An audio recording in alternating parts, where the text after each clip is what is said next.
Ontem o presidente Lula criticou a independência do Banco Central, falou que é bobagem, falou que bom é quando o presidente do país manda no presidente do Banco Central e, por consequência, pode falar para ele fazer o que bem entender. Segundo ele, além disso, o fato da meta de inflação no Brasil ter caído de 4,5% da época dele do governo para 3,75% seria um problema. Essa inflação mais baixa causaria um arroxo da economia, levaria a economia a ser freada. Bom, tem tanta coisa errada aí. A primeira é que quem define a meta de inflação não é o Banco Central, é o Conselho Monetário Nacional. Portanto, independência ou não do Banco Central, não muda absolutamente nada em relação à meta de inflação que é fixada. A segunda é que uma meta de inflação mais baixa simplesmente faz com que as pessoas esperem que a inflação será mais baixa e, por consequência, a taxa de juro real, que é a diferença entre a taxa de juros e a inflação necessária para fazer com que a inflação realmente seja mais baixa, ela diminui. Vamos ver na prática o que significa?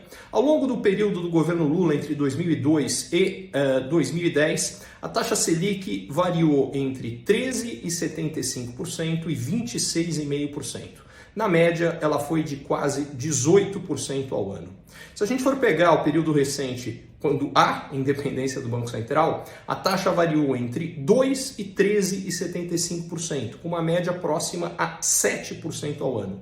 Portanto, a média foi mais de 10 pontos percentuais mais baixa de taxa de juros, e uma das razões fundamentais foi exatamente a independência do Banco Central e uma meta de inflação mais baixa. O outro ponto que é absolutamente fundamental é que a vantagem do Banco Central independente é exatamente que o político não pode fazer o que der na telha e fazer com que, por interesse dele, muitas vezes interesse eleitoral, ele tome decisões que podem ser boas para ele no curto prazo, mas ruins para os brasileiros. Por exemplo, isso na prática já aconteceu. Toda vez que chega o período das eleições, os políticos têm uma tendência a deixar a taxa de juros muito mais baixa do que deveria, estimular a economia para ela crescer mais, que é o primeiro efeito que vem, e eles se beneficiam disso. Uma economia mais forte, as pessoas acham que a economia está melhor.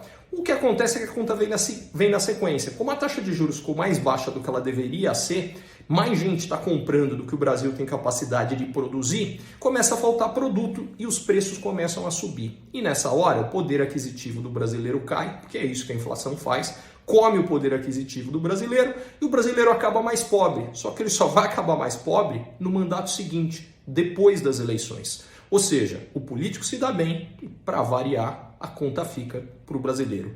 Para impedir que isso aconteça, a independência do Banco Central é absolutamente fundamental.